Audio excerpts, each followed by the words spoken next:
There's always the unexpected coming around the corner. It just went on forever and ever.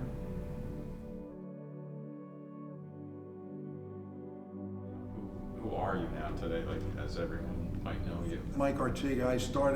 I grew up in New Jersey, family of 7 kids, and I got my education there through high school, and then ended up coming up to see Marist, and really they had some sort of open weekend that weekend. It looked like a lot of fun, looked like a beautiful facility, and I decided I wanted to go to Marist. So that's what brought me to the area. I graduated, I worked in a number of different jobs, in sales and corporate fundraising in New York City, and always kept my hand in fitness. I was training in a club in New York City, and befriended a guy in the club. We were spotting one another doing benches, and I would try and get in after work a couple of days a week, and he ended up getting involved with the Nautilus Company, which really created the club industry in the country. And so I went to work for them, and that's I helped many young entrepreneurs set up little Nautilus fitness centers around the country. That was part of my job, and then I decided I wanted to do one myself. And the only place I could find a reasonable enough rent was in Poughkeepsie, here in Poughkeepsie, New York. So lo and behold, I ended up back in my college town, never figuring that would be the case, but you never know where life leads you. So I'm Janet Chinese, and my title is CEO, and my responsibilities right now are, I'm going to say, in a state of flux. So at one point, I pretty much did what Carrie did, which does now, which is pretty much everything, and I am starting to transition, backing out of the business a little bit. I've been here 40 years. I won't be here forever, but I will be here for a while longer. So my role right now, I think, is really to just be the anchor and the guide for where we're heading, and to be Carrie's support system. All right, I'm Alex. I'm the pool manager, so I do all like the hiring and everything for the pool. And I work at the front desk. I've worked in the office for a while, so I've seen all behind the scenes. And I've been here for like 4 or 5 years now. So as far as when I first met Mike, my first impression, Mike came to my grandfather's funeral before I actually worked for the company, and I saw him as bigger than life. well, we started in 600 square feet and a little storefront that I rented very reasonably down off the South Road, off Route 9. And as it was the only place, as I said, I could afford. And little by little, I kept saving money and buying more equipment and expanding. And we did a great business with a lot of athletes in the area. Predominantly, it was men. There were virtually no women for the first couple of years. And then things slowly began to change, but kept slowly growing. We went to 2,000 square feet at that location. Then after about 5 years, I took some partners on, which was kind of a mixed blessing. It was a blessing in that it helped us get financing to build our first club here, where we are in Poughkeepsie, which at that time was 25,000 square feet. Now we're 75,000 square feet, so we've grown substantially. And then we built in 2000, year 2000, we opened across the river in Highland, so we have another 25,000 square foot facility over there. And we've always been innovative, bringing in new programs and any new technology in the fitness world we're on top of.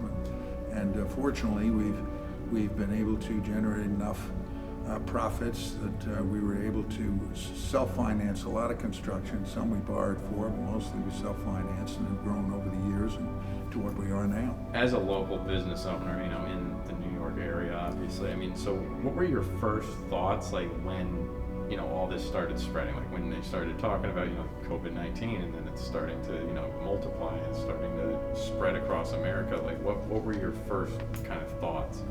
Well, my first thoughts were, when they closed us, was we'll be closed for 2 weeks. We can live with that. 7 months later, 6 months later, before we reopened, it was pretty traumatic. Fortunately, we did get the PPP program, the payroll protection program. We were involved in that. In fact, today we were just forgiven for that. That allowed us to keep our staff on board for the first 8 weeks, which we thought, oh, it'll be more than sufficient.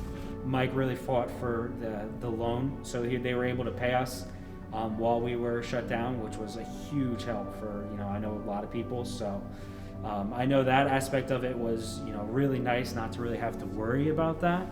But mentally, I know a lot of people that are very social here, and it's a great place for people who are social to work, and they were having a pretty tough go of it.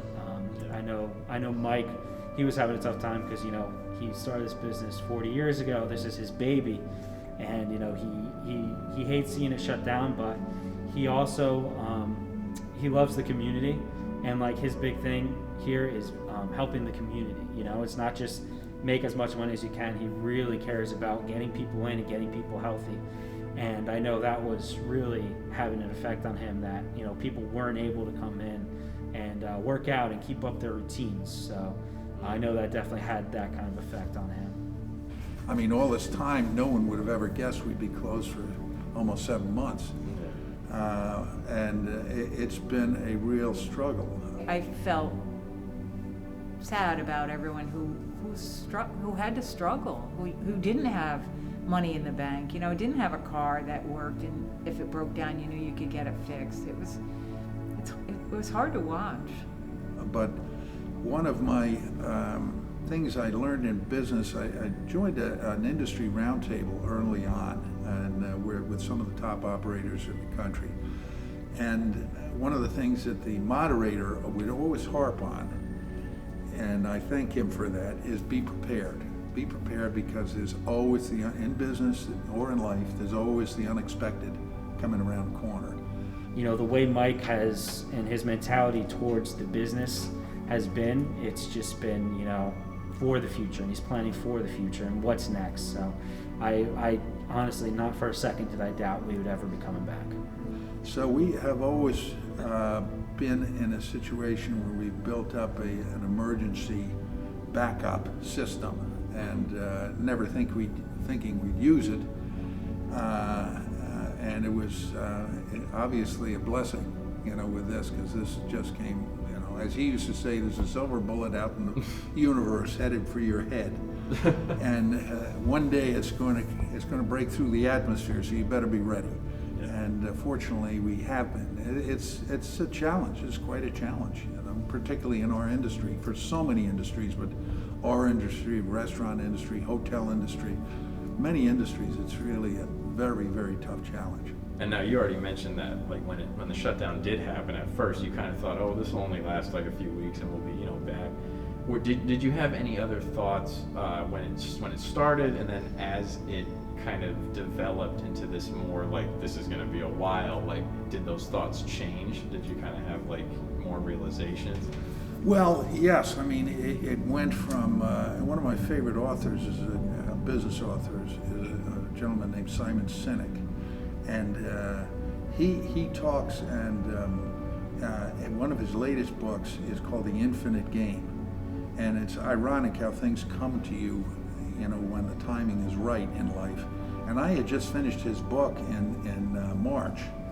In The Infinite Game, he talks about, the Japanese, for example, they have a 100-year plan for their business.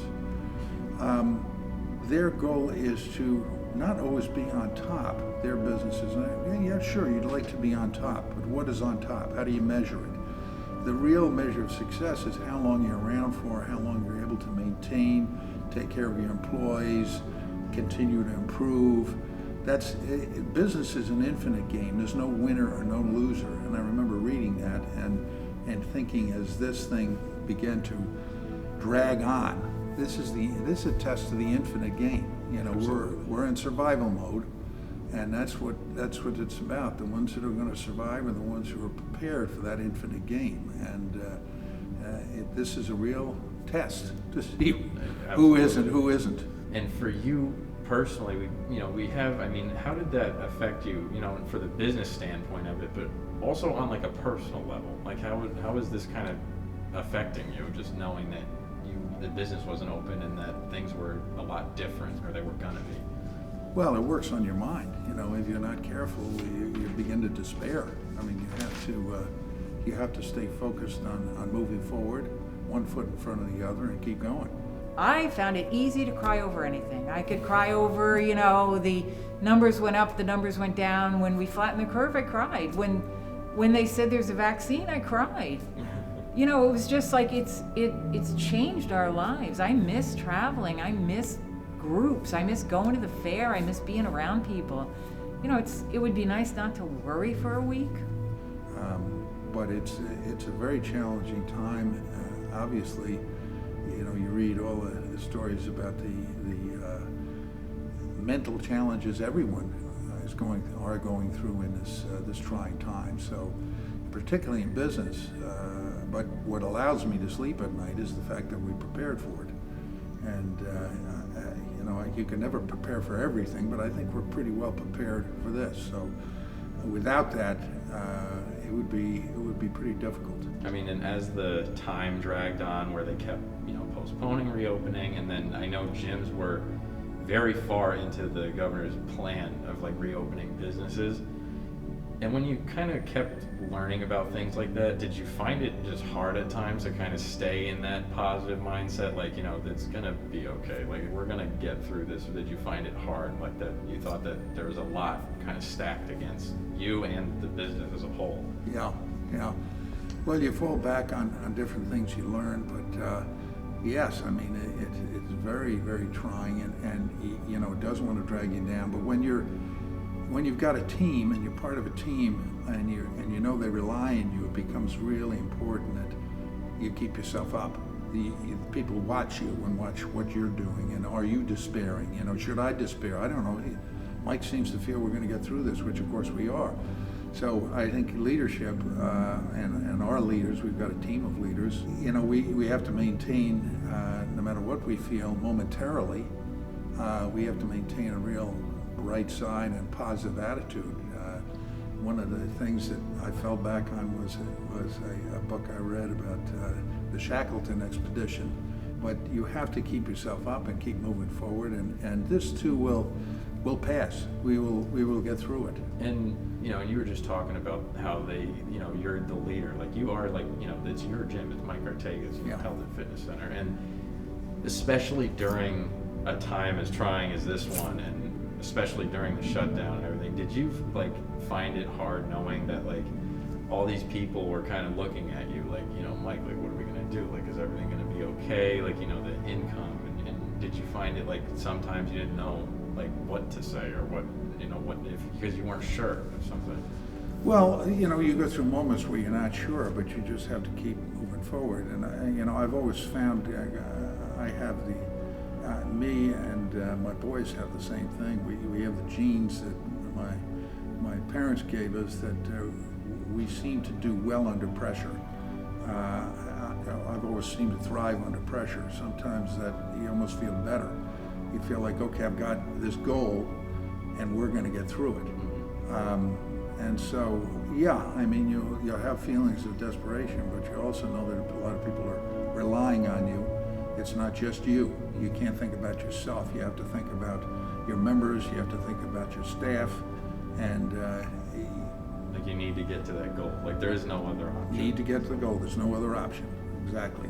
When the shutdown happened, did this worry you in terms of having a return on what you've invested in this gym? Because I know you've brought X-Force and Healthy Neck and Back, and they're expensive, equipment, and they're expensive, just kind of processes. Did you worry about, if you would have enough members coming back because of all the fright about this virus and everything, that you would have that return, or you would see the return for those things? Of course, but you worry about that, but you can't get a return until you get through this. So you don't worry about that. You don't worry about financial things. You worry more about people. It's not many owners of a business that will ask you how your day's going, or ask you about something you told them a couple weeks ago.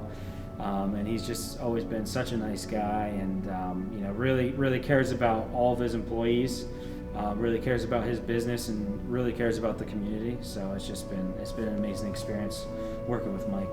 And if you plan well enough, you'll get through the financials. So that's what we do. We're looking at that and planning for survival, and our country will get back to a great economy again in better days.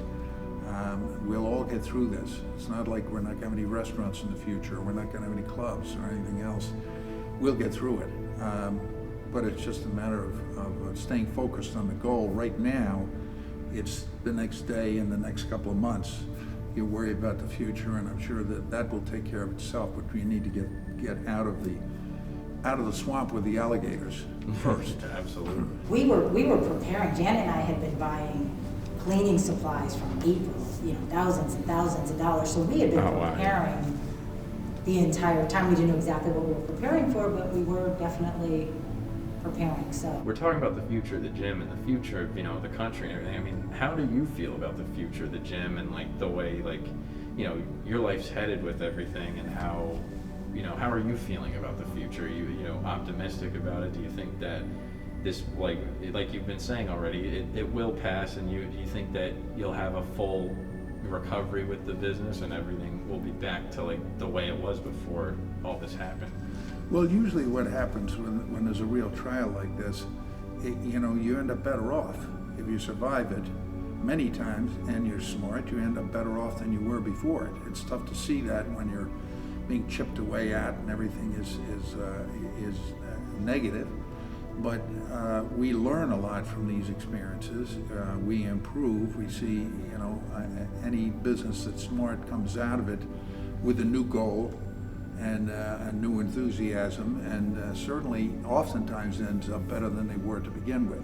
So I can see some benefits now that are going to help us going into the future, and I'm very optimistic. I think that we're going to come out of this. I have faith we'll be back to fully normal. I mean, that's what the vaccine is for. That's what we've been working on, not me, but we as a nation have worked on treatments for this disease. It's something I believe that we can eventually overcome. If you look at the 1918 pandemic, that was 2 years, and they didn't have the internet, and they didn't have the science that we have, and they just didn't have the tools that we have now, and they went back to normal. We'll go back to normal. It might just take a little while. I think we're going to come out of this and eventually be much stronger for it. We have new national leadership, which I think is tremendously important, positive leadership. Yeah. So I'm very optimistic, yes.